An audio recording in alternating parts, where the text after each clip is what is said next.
Merci, Monsieur le Président de séance. La crise sanitaire liée au Covid-19, qui sévit depuis maintenant plus de 2 ans, a engendré une crise sociale sans précédent, pour laquelle la région s'est fortement mobilisée.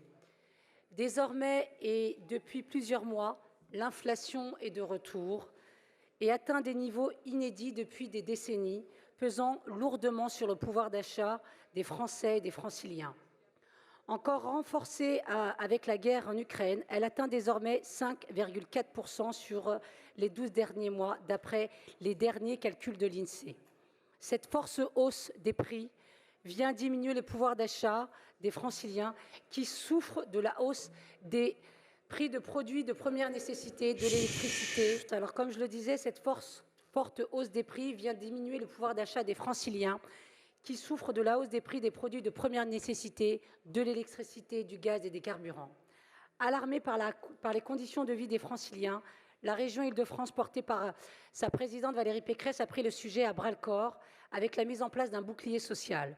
Il s'agit ici, et je vais le présenter, d'un rapport transversal réalisé par l'ensemble de l'exécutif que je salue ici présent. Jean-Didier Berger, Othmane Nasrou, Patrick Karam, James Chéron, Stéphane Baudet, Pierre Denisio, Jean-Philippe Dugouin, Clément, Yann Verling, Alexandra Dublanche et bien évidemment Florence Portelli.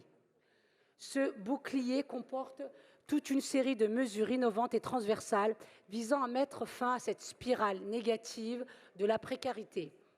Ces mesures allient bien évidemment le secteur de la solidarité, mais aussi ceux du pouvoir d'achat, du soutien aux jeunes, de l'emploi, de l'aide aux entreprises, ainsi que la culture, le sport et les loisirs.